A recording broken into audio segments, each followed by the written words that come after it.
신명기 8장 가보시죠. 신명기 8장 2절 중간 부분을 봐보시죠. 중간 부분. 제가 처음부터 읽어드릴게요. 중간 부분 봐보십시오. 내 하나님 여호와께서 이 40년 동안에 너로 광야의 길을 걷게 하신 것을 기억하라. 이는 너를 낮추시며. 3절 처음에 뭐라고 얘기하시죠? 너를 낮추시며. 16절 내 열조도 알지 못하던 만나를 광야에서 내게 먹이셨나니 이는 다 너를 낮추시며. 신명기 8장에 너를 낮추시며 이 말씀만 3번이 반복이 됩니다. 그러니까 구원받은 이후에 우리에게 왜 신앙생활을 허락하셨냐 분명히 아셔야 됩니다. 낮추시는 거예요. 그런 의문 들지 않아요? 왜 자꾸 낮추시지? 우리에게 바라는 게 있는 겁니다. 우리 살아가다 보면 그런 생각 들 때 있지 않습니까? 내가 구원 못 받았으면 어쩔 뻔했나? 그런 생각 해본 적 없어요? 내가 하나님 못 썼으면 어쩔 뻔했나? 그런 어려움을 만나본 적이 없나 봅니다. 이제 30대를 보내고 40대를 보내고 50대를 보내고 저도 아직까지는 살아보진 않았지만 60대가 가고 70대가 가면 어찌 보면 내가 어쩌지 못하는 어려움들 계속해서 생길 겁니다. 지금보다 어려운 일들은 더 많이 생길 거예요. 어쩔 때는 내가 감히 어떻게 하지 못하겠다라고 하는 일들이 반드시 생길 겁니다.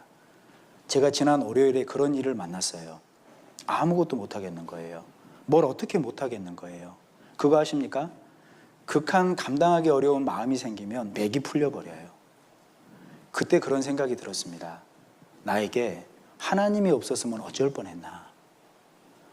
내가 구원받지 않았으면 어쩔 뻔했나?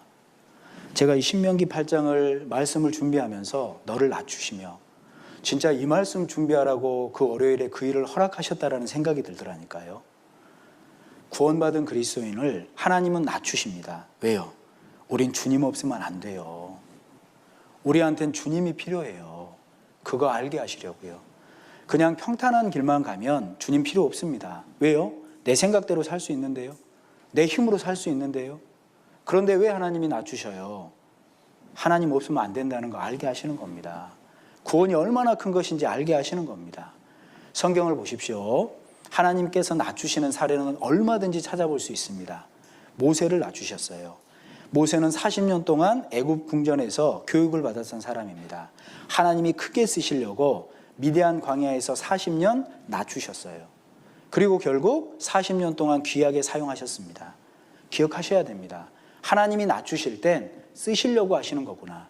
하나님이 낮추실 땐 큰 일을 행하려고 하시는 거구나. 요셉을 생각해 보십시오. 17세에 종으로 팔렸습니다. 30세에 총리가 되기까지 종으로 살았잖아요. 하나님이 낮추신 거 아닙니까? 그 오랜 시간 동안 하나님이 낮추신 이유는 뭡니까? 하나님은 계획이 있으셨다니까요.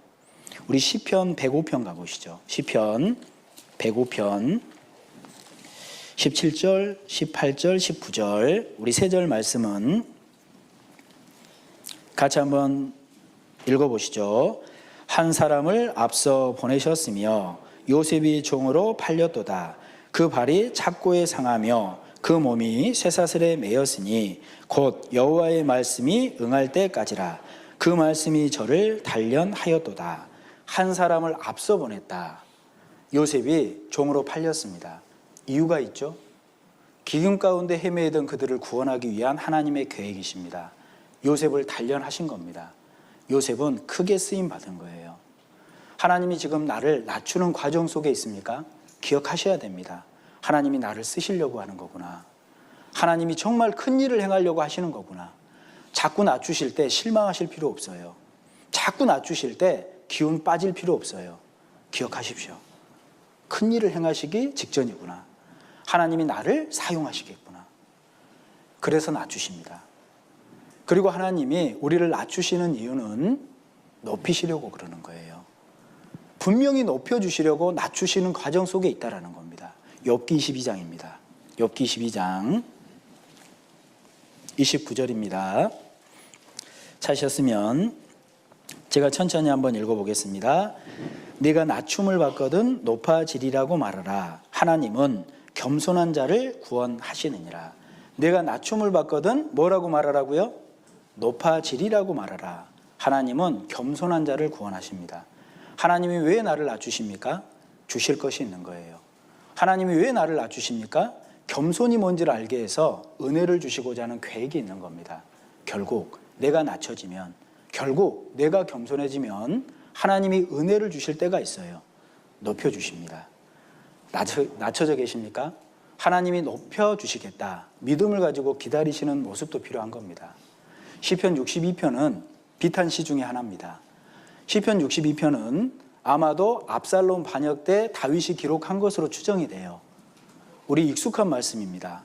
나의 영혼이 잠잠히 하나님을 바라라. 기억하시죠? 참 대단한 사람이에요, 다윗은. 아들이 반역한 그 시간 속에도 비탄시라고 해서요, 비탄으로 가득한 게 아닙니다. 신세 한탄으로 가득한 게 아닙니다. 그때도 누구를 바라랐다고요? 하나님을 바라라. 한번 찾아보죠. 시편 62편. 시편 62편 1절 2절 찾으셨으면 제가 읽겠습니다. 나의 영혼이 잠잠히 하나님만 바라며 나의 구원이 그에게서 나는도다. 오직 저만 나의 반석이시요 나의 구원이시요 나의 산성이시니 내가 크게 요동치 아니하리로다. 7절입니다. 7절 나의 구원과 영광이 하나님께 있으며 내 힘의 반석과 피난처도 하나님께 있도다. 비탄신 중에 하나인 이 시편 62편은 압살롬 반역 중에 기록된 걸로 추정이 되는데도 불구하고 나는 이러한 어려움 속에도 하나님을 바라보겠다. 하나님을 피난처로 삼겠다. 이렇게 지금 고백하고 있지 않습니까? 내가 낮아질 때 하나님을 바라보십시오. 그럴 때 하나님은 반드시 높여주십니다. 그 사건을 하나님이 제어해 주시고 결국은 다시 왕으로 회복해 주셨지 않습니까? 하나님이 낮춰주실 때 기억하셔야 됩니다. 높여주시겠구나. 낮춰주실 때 겸손이 무엇인지를 배워가셔야 됩니다. 교회 안에서 낮아지는 게 무엇인지 배워가야 됩니다. 하나님은 겸손한 자에게 은혜를 베푸시는 거예요. 결국은 높이십니다. 그래서 정말 하나님께서 나에게 낮아지는 그런 시간을 허락하셨다면 다윗처럼 위대하신 하나님을 바라보셔야 돼요. 자꾸 그 환경만 바라보고 연약한 나만 바라보면 자책하게 돼 있습니다. 무너지게 돼 있습니다. 반대로 나도 보이죠. 환경도 여전히 보이죠. 하지만 위대하신 하나님을 바라보면 그 사람은 담대함이 생겨요. 그 시간을 이겨내겠다. 정말 확고한 믿음이 생깁니다. 우리 민수기 13장, 민수기 14장을 보십시오. 이 12지파 중에 대표를 뽑아서 가나안 땅을 정탐하게 보내지 않습니까? 근데 그 땅은요, 거인들이 있는 땅입니다. 강대한 사람들로 보여요. 돌아왔죠. 10명은 악평을 합니다. 왜요? 우리만 봤거든요. 그 사람들만 봤거든요. 그런데 갈렙과 여호수아는 뭐라고 얘기했습니까? 그들은 우리의 밥이라. 갈렙과 여호수아의 눈에는 자기들이 안 보였을까요? 갈렙과 여호수아의 눈에는 그들의 강대함이 안 보였을까요? 그런데 그거 아십니까? 그들의 눈에는 더 큰 걸 볼 수 있는 지혜가 있었습니다. 누구셔요? 위대하신 하나님이신 거예요. 그러니까 그런 간증을 하잖아요. 그들은 우리의 밥이라. 껌이다 이 말입니다. 웃으라고 말씀을 드려도 이렇게 진지하시면, 그래서 하나님께서 우리를 낮추시는 이유 분명히 알고 사셔야 됩니다. 하나님이 왜 낮추셨냐? 우리는 하나님 없으면 안 돼요. 그거 알게 하시려고 합니다. 왜 낮추셨냐? 결국 높여주시려고요. 아셔야 됩니다. 그러니까 높여지려면 하나님 바라보셔야 된다고요. 특별히 낮아지는 시간 속에 하나님을 붙드셔야 됩니다. 위대한 하나님을 바라보셔야 됩니다. 그래야 실수하지 않는 거예요. 신앙생활 속에서 낮아지는 일은 자주 있을 겁니다. 연속해서 있을 겁니다. 그때 기억하셔야 돼요. 하나님이 너를 낮추시는 이유. 결국은 그러한 시간들을 잘 이겨내면 하나님이 영광을 주시겠다는 겁니다.